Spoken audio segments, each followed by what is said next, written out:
Eroge urakoze kuri iyo nkuru.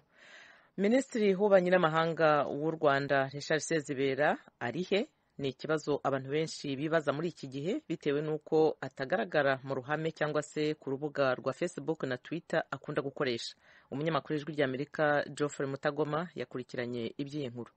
Ku mbuga nkoranyambaga hakomeje kugaragara amakuru atandukanye avuga ko uyu muyobozi yaba arwaye, ariko nyir'ubwite leta y'u Rwanda akorera cyangwa umuryango we ntacyo babivugaho.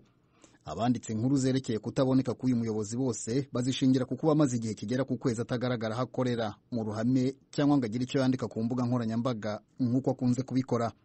Ikinyamakuru Jeune Afrique cyandikira i Paris mu Bufaransa giherutse kwandika ko yaba arwariye mu bitaro i Nairobi muri Kenya, kivuga ko arimo koroherwa cyakora igihe azagarukira ku kazi kitaramenyekana.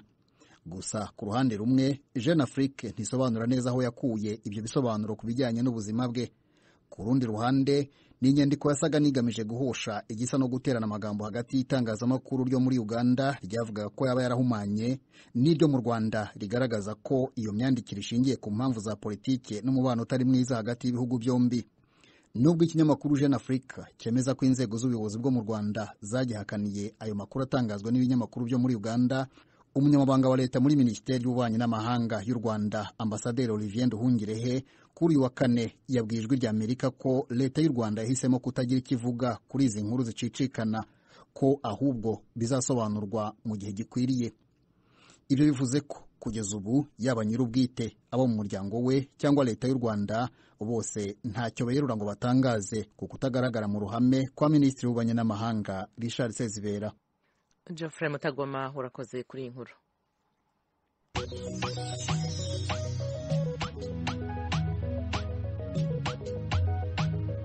Nshuti z'Ijwi ry'Amerika, uretse kuri FM musanzwe mutwumviraho, mushobora kudukurikira no ku mirongo migufi bita short waves kuri metero 25, ni ukuvuga kuri kilohertz 11,835. Buri munsi ni kuva ku wa mbere kugera ku wa gatanu, kuva saa 2 n'igice kugera saa 3 no kuva saa 3 n'igice kugera saa 4 ku mugoroba. Ku wa gatandatu ni kuva saa 12 kugera saa 12 n'igice ku mugoroba. Ijwi ry'Amerika kuri metero 25